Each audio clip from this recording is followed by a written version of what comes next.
Pauline Warjery announced a charity concert featuring the Aroha Choir and guest artists at the Shillong Press Club, honouring the legacy of the late A.H. Scott Lingdor, known for his fundraising efforts for the hospital.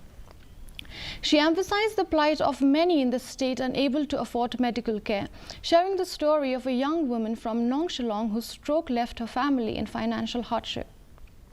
The concert aims to raise funds for the Poor Patient Fund at Dr. H. Gordon Roberts Hospital, using music to alleviate suffering and bring hope to those facing medical expenses. Community participation is encouraged to make a meaningful impact.